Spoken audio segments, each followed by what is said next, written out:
ಇದರಲ್ಲಿ ಎಷ್ಟೋ ಆಕ್ಟ್ಸ್ಗಳು ಬರ್ತವೆ, ಆನಿಮೇಟೆಡ್ ಆಕ್ಟ್ಸ್ಗಳು, ಅಂದ್ರೆ ಒಬ್ರು ಮುಖವನ್ನ ಅಸಹ್ಯವಾಗಿ ತೋರಿಸುವಂತದ್ದು, ಈ ರೀತಿಯಾಗಿ ಮಾಡುವಂತದ್ದು, ಅದನ್ನ ಎಷ್ಟೋ ಆಕ್ಟ್ಸ್ಗಳು ಬರ್ತವೆ. ನಾನು ಹೇಳ್ತಾ ಇರೋಂಥದ್ದು ಆ ಆಕ್ಟ್ ಒಂದ್ ಕಡೆ ಇರ್ಲಿ, ಗಾಂಧೀಜಿಯನ್ನ ನೀವು ಅವ್ರ ತತ್ವ ಸಿದ್ಧಾಂತ ವಿರುದ್ಧ ತೋರಿಸ್ತಾ ಇದ್ದೀರಲ್ಲ, ಇದನ್ನ ನಾವು ಅಕ್ಸೆಪ್ಟ್ ಮಾಡ್ಕೊಳಕ್ ಆಗ್ತಾ ಇಲ್ಲ. ನೀವು ನರೇಗಾ ಆದ್ರೂ ಮಾಡ್ಕೊಳ್ಳಿ, ಗಾಂಧೀಜಿಯನ್ನ ಏನಾದ್ರೂ ಮಾಡ್ಕೊಳ್ಳಿ, ಗಾಂಧೀಜಿಯವ್ರನ್ನ ಗಾಂಧೀಜಿ ತರನೇ ತೋರಿಸಿ, ಅವ್ರ ತತ್ವ ಸಿದ್ಧಾಂತವನ್ನು ಇಟ್ಕೊಂಡೇ ತೋರಿಸಿ. ಎರಡನೇದು ಕಾಂಗ್ರೆಸ್ಗೆ ಬರೋಣ. ನೀವು ಹೇಳಿದ್ರಿ ನೀವು ಬಿಜೆಪಿ, ಕಾಂಗ್ರೆಸ್ ಅವರು ಸರ್ಕಾರದ ವೆಚ್ಚದಲ್ಲಿ ನೀವು ಇದು ಈ ಮುಖಪಟ ಅಂತ ಹೇಳ್ತೀವಲ್ವಾ, ಇದು ಫ್ರಂಟ್ ಪೇಜ್ ನಲ್ಲಿ ವಾರ್ತಾ ಇಲಾಖೆಯವರು ಯಾರು ಸ್ಯಾಂಕ್ಷನ್ ಮಾಡ್ತೀರಿ? ನೀವು ಒಬ್ಬರನ್ನ ಅಂದ್ರೆ ವಿರೋಧ ಪಕ್ಷದವರನ್ನ ನೀವು ಟೀಕಾ ಅಥವಾ ನೀವೇನೋ ಟೀಸ್ ಮಾಡಕ್ಕೋ ಅಥವಾ ಟೀಕೆ ಮಾಡಕ್ಕೋ ಈ ಹಣವನ್ನ ಬಳಸಬಹುದಾ? ಇದು ನೀವು ಸರ್ಕಾರದ, ಇದು ಡಿ ಕೆ ಶಿವಕುಮಾರ್ ದುಡ್ಡ, ಸಿದ್ದರಾಮಯ್ಯ ಅವ್ರ ದುಡ್ಡ, ಪರಮೇಶ್ವರ್ ಅವ್ರ ದುಡ್ಡ, ಇದು ಸರ್ಕಾರ ದುಡ್ಡು, ಅಂದ್ರೆ ನನ್ನ ದುಡ್ಡು, ಪಾರ್ಟಿ ಫಂಡ್, ಇದು ಪಾರ್ಟಿ ಫಂಡ್ ಅಲ್ಲ, ಯಾರ್ದು ಅಲ್ಲ, ಇದು ನಮ್ಮ ದುಡ್ಡು. ನೀವು ವಾರ್ತಾ ಇಲಾಖೆ ನಡೀತಾ ಇರುವಂತದ್ದು ಯಾವ ರೀತಿ ಮಾಡ್ತಿದ್ರಿ? ವಾರ್ತಾ ಇಲಾಖೆಯವರು ನೀವು ಹೇಗೆ ಜಾಹೀರಾತಿಯನ್ನು ಕೊಡಕ್ಕೆ ನೀವು ಒಪ್ಕೊಂಡು ಮಾಡ್ಕೊಂತೀರಿ? ಅಲ್ಲಿರುವಂತವ್ರು IAS ಆಫೀಸರ್ಗಳು ಯಾರು, IPS ಆಫೀಸರ್ಗಳು ಯಾರು, ಯಾರು ಒಂದು ಸ್ಟಾಂಪ್ ಪೆಂಡಿಂಗ್ ಆದಾಗ RCB ಅಲ್ಲಿ ಕಾಲ್ ತುಳಿತಲ್ಲ ಆಗಿದ್ದಲ್ಲ, ಅವರೇ ಕೂತಿದಾರ, ಟ್ರಾನ್ಸ್ಫರ್ ಆಗಿದಾರ, ಯಾರು ಮಾಡ್ತಿದಾರೆ ಇವನ್ನೆಲ್ಲ? ಇದೆಲ್ಲ ಸ್ಕ್ರೂಟನೈಸ್ ಮಾಡ್ಕೊಡ್ಬೇಕಲ್ಲ. ಇಲ್ಲ ನನ್ನ ಖರ್ಚು, ಕಾಂಗ್ರೆಸ್ಸಿನ ಅಧಿಕೃತವಾದ ಖರ್ಚು ಹಾಕಿ ನಾವೇನು ಅನ್ಕೊಳ್ಳಲ್ಲ. ಅವಮಾನ ಮಾಡಬೇಡಿ ಯಾರಿಗೂ ಕೂಡ. ಗಾಂಧೀಜಿ ಅವರನ್ನ ನೀವು ಈ ರೀತಿ ಬಳಸ್ಕೊಳ್ಳೋ ಹಾಗೆ ಇಲ್ಲ. ಪ್ರಶ್ನೆ ಗಾಂಧೀಜಿ ಅವಮಾನ ಪ್ರಶ್ನೆ ಎರಡೂ ಇದೆ. ಈಗಿನ ಸ್ಥಿತಿಯ ಖರ್ಚು ನಮ್ದು, ಗಾಂಧೀಜಿ ಅವನ್ನ ಯಾವ ರೀತಿ ತೋರಿಸ್ತೀರಾ ಅಂತ. ಇದೇ ಭಾರತಾಂಬೆಯನ್ನು ನಾನು ಫರ್ಗಿವ್ ಮೀ, ನಾನು ಒಂದು ಇನ್ಸಲ್ಟ್ ಇದು ಮಾಡಕ್ಕೆ ಉದಾಹರಣೆ ಕೊಡ್ತೀನಿ. ಭಾರತಾಂಬೆಗೋ, ಡಾಕ್ಟರ್ ಅಂಬೇಡ್ಕರ್ಗೋ ಅಥವಾ ಭಗತ್ ಸಿಂಗ್ ಅವ್ರನ್ನೋ ಈ ರೀತಿ ನೀವು ತೋರಿಸಿ ನೀವು ಒಪ್ಕೊಂತೀರಾ? ಯಾಕೆ ಸರ್ 24 hours ಆಗಿದೆ, ಯಾರು ಮಾತಾಡ್ತಿಲ್ಲ ಇದ್ರ ಬಗ್ಗೆ? ಗಾಂಧೀಜಿಯವರ ಕೈಯಲ್ಲಿ ಅಹಿಂಸೆ ಮಾಡಿಸ್ತಿದ್ರಲ್ಲ ನೀವು, ಅವ್ರು ನಮ್ಗೆ ಹೇಳ್ಕೊಟ್ಟಿಲ್ಲ ಇದನ್ನ. ನಾವು ಇವತ್ತು ಅವ್ರ ಸಿದ್ಧಾಂತವನ್ನ ಇಟ್ಕೊಂಡಿದೀವಿ. ಫಸ್ಟ್ ಬೆಂಚ್ ಕುಂತ್ಕೊಂಡು ಓದಿದೀವಿ ಸರ್, ಲಾಸ್ಟ್ ಬೆಂಚ್ ಕುಂತ್ಕೊಂಡು ಓದಿಲ್ಲ. ಲಾಸ್ಟ್ ಬೆಂಚ್ ಕುಂತ್ಕೊಂಡ್ರೆ MLA ಆಗಿದ್ದಾರೆ ಇವತ್ತು. ಫಸ್ಟ್ ಬೆಂಚ್ ಕುಂತ್ಕೊಂಡು ತಿಳ್ಕೊಂಡು ಏನೋ ಮಾಡೋಣ ಅಂತ ಬಂದಿದೀವಿ. ಇವತ್ತು ನಮ್ನ ಏನ್ ಮಾಡ್ತಿದ್ರಿ ನೀವು? ಹಾಗಾದ್ರೆ ಗಾಂಧೀಜಿ ಕೈಲೇ ಕೊಯ್ ಕೊಟ್ಬಿಟ್ಟು ನೀವು ದೊಣ್ಣೆಯನ್ನ ಕೊಟ್ಬಿಟ್ರೆ, ಹೊಡೆದ್ಬಿಟ್ರು ಗಾಂಧೀಜಿ, ಯಾರಿಗೋ ತೋರಿಸ್ಬಿಟ್ರು ಅಂತ ಹೇಳಿದ್ರೆ, ಇವತ್ತು ಸ್ಕೂಲ್ ಇರುವಂತ ಸಬ್ಜೆಕ್ಟ್ಸ್ ಗಳು ಕಾಂಪ್ಲಿಕೇಶನ್ ಏನಾಗ್ತವೆ? ಇರುವಂತ ಜೆನ್ಸಿ ಸಮಾನನೋ ಅಥವಾ ಆಲ್ಫಾ ಜಮಾನಗೋ ಗಾಂಧೀಜಿ ಬಗ್ಗೆ ನಾನು ಏನ್ ಹೇಳಿ, ನೀವು ಹೇಳಿ.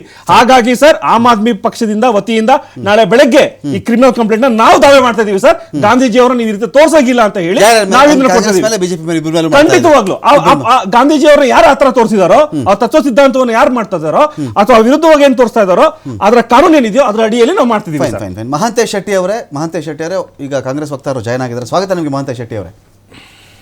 ನಮಸ್ಕಾರ ಸರ್. ಮಹಾಂತೇಶ್ ಶೆಟ್ಟಿ ಅವರೇ, ಗಾಂಧೀಜಿ ಕೈನಲ್ಲಿ ಸಿದ್ದರಾಮಯ್ಯ ಅವರಿಗೆ, ರಾಹುಲ್ ಗಾಂಧಿ ಅವರಿಗೆ, ಮಲ್ಲಿಕಾರ್ಜುನ್ ಖರ್ಗೆ ಅವರಿಗೆ ಲಾಠಿ ಚಾರ್ಜ್ ಮಾಡಿಸ್ತಾ ಇರತಕ್ಕಂಥ ಒಂದು ಅಡ್ವರ್ಟೈಸ್ಮೆಂಟ್ ಕೊಟ್ಟಿರೋದು ಬಿಜೆಪಿ ಪಕ್ಷ. ಲಾಠಿ ಚಾರ್ಜ್ ಮಾಡ್ತಾ ಇದ್ದಾರೆ ಅವರು ಮೂವರ ಮೇಲೂ ಕೂಡ. ಅವ್ರ ಮೂವರು ಕೈ ಅಡ್ಡ ಹಿಡಿದಿದ್ದಾರೆ.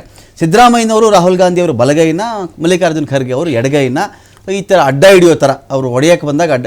ಸಿದ್ದಪ್ಪ, ರಾಗಪ್ಪ, ಮಲ್ಲಪ್ಪ ಹಾಗೂ ಎಲ್ಲ ನುಂಗಪ್ಪಗಳಿರ ನನ್ನ ಹೆಸರಲ್ಲಿ 60 ವರ್ಷ ಲೂಟಿ ಮಾಡಿದ್ದಲ್ಲದೆ ನನ್ನ ಗ್ರಾಮ ಸ್ವರಾಜ್ಯ ಕನಸು ನನಸಾಗಿಸಲು ಮೋದಿ ಸರ್ಕಾರ ಜಾರಿಗೆ ತಂದಿರುವ VBG ರಾಮ್ಜಿ ಯೋಜನೆ ಕುರಿತು ಅಪಪ್ರಚಾರ ಮಾಡ್ತೀರಾ ಅಂತ ಫಸ್ಟ್ ಕ್ವಶನ್ನು ಗಾಂಧೀಜಿ ಲಾಠಿ ಚಾರ್ಜ್ ಮಾಡ್ತಾ ಇದ್ದಾರೆ. ನಿಮ್ಮ ಅಭಿಪ್ರಾಯ ಏನಿದ್ರ ಬಗ್ಗೆ ಅಂತ? ನೋಡಿ ಸರ್, ಇಡೀ ರಾಜ್ಯದ ಜನತೆ, ದೇಶದ ನೋಡ್ತಾ ಇದೆ. ನಮ್ಮ ರಾಜ್ಯದ ಜನತೆ ದೊಡ್ಡರಲ್ಲ. ಇದಕ್ಕೆ ತಕ್ಕ ಉತ್ತರವನ್ನ ಬಿಜೆಪಿಯವರು ಮಾಡಿದಕ್ಕೆ ನಮ್ಮ ರಾಜ್ಯದ ಜನತೆ ಮತ್ತೊಮ್ಮೆ ತಕ್ಕ ಉತ್ತರವನ್ನ ಕೊಡ್ತಾರೆ ಅನ್ನೋ ಮನೋನಿಟ್ಟಿನಲ್ಲಿ ನಾವಿದ್ದೇವೆ. ಆದ್ರೆ ಅವ್ರಿಗೆ ಅಷ್ಟು ಅರಿವು ಬೇಡ ಬಿಜೆಪಿ ಅವರಿಗೆ. ಈ ರಾಜ್ಯದ ಜನತೆ ದಡ್ಡರಲ್ಲಿ ಬುದ್ಧಿವಂತರಿದ್ದಾರೆ. ಈಗಾಗಲೇ ನಿಮ್ಮನ್ನು ಮನೆಗೆ ಕಳಿಸಿದ್ದಾರೆ. ಮುಂಬರುವ ದಿನಗಳಲ್ಲಿ ಬಿಜೆಪಿ ಅವರಿಗೆ ಯಾವ ತಕ್ಕ ಪಾಠ ಕಲಿಸ್ತಾರೆ ಅನ್ನೋದನ್ನ ಅರ್ಥ ಮಾಡ್ಕೋಬೇಕಾಗಿದೆ. ದೇಶದ ಒಬ್ಬ ಮಹಾತ್ಮ ಗಾಂಧೀಜಿ ಅವರನ್ನ ಈ ಕೋಲಲ್ಲಿ ಹೊಂದುವಂತ ವ್ಯವಸ್ಥೆ ಸರಿಯಲ್ಲ.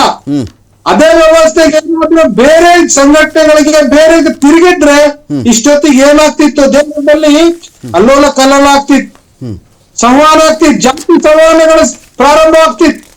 ಆದ್ರೆ ಮಹಾತ್ಮ ಗಾಂಧಿಯವರು ಅಹಿಂಸಾ ತತ್ವದಡಿಯಲ್ಲಿ ಈ ದೇಶಕ್ಕೆ ಸ್ವಾತಂತ್ರ್ಯ ತಂದುಕೊಟ್ಟಂತವರು. ಬಿಜೆಪಿ ಇರ್ಲಿ, ಕಾಂಗ್ರೆಸ್ ಇರ್ಲಿ, JDS ಇರ್ಲಿ. ಮಹಾಂತೇಶ್ ಶೆಟ್ಟಿ ಅವರೇ, ಕೇಳಿಸ್ಕೊಳ್ರಿ. ಮಹಾಂತೇಶ್ ಶೆಟ್ಟಿ ಅವರೇ, ನೀವು ಸಂಗಪ್ಪ ಅಂತ ಕರೆದ್ರಲ್ಲ, ಯಾಕೆ ಕರೆದ್ರಿ ಸಂಗಪ್ಪ ಅಂತ ಅವ್ರನ್ನ? ಯಾರಿಗೆ ಸಂಗಪ್ಪ ಅಂತ ಕರೆದಿದ್ ನೀವು? ಒಬ್ಬರ ಹೆಸರನ್ನ ನಾವು ಬೇರೆ ವಿಚಾರ ಇದರಲ್ಲಿ ಕೇಳ್ಬೋದು, ಅದನ್ನ ಬೇರೆ ಮಾತಲ್ಲಿ ಮಾತಾಡ್ಬಹುದು, ಅಹಿಂಸೆ ಮಾಡ್ಬೋದು. ಆದ್ರೆ ಒಬ್ಬ ಮಹಾತ್ಮ ಗಾಂಧಿ ಆ ಪುರುಷನನ್ನ ತೋರಿಸಿದ್ರೆ ಏನಾಗುತ್ತೆ? ಅದೇ ಒಬ್ಬ ಅಂಬೇಡ್ಕರ್ ಅವರನ್ನ ಅಥವಾ ಬೇರೆ ಮಹಾಂತೇಶ್ ಅವರೇ, ನೀವು ರೇಡಿಯೋಗಳನ್ನು ಕೇಳ್ಕೊಂಡು ಬೆಳೆದಿದ್ದೀರಿ ಅಂತ ನಾನು ಭಾವಿಸೋ ಒಂದು ಪ್ರಶ್ನೆ ಕೇಳ್ಬಿಡ್ತೀನಿ.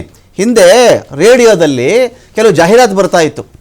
ಯಾವ್ದೊಂದು ಕೃಷಿ ಕಾರ್ಯಕ್ರಮ ಅಂತ ಅಂದ್ಕೊಳ್ಳಿ, ಹಳ್ಳಿಯಲ್ಲಿ ಇಬ್ರು ರೈತರ ತರನೇ ಮಾತಾಡ್ತಾ ಇದ್ರು.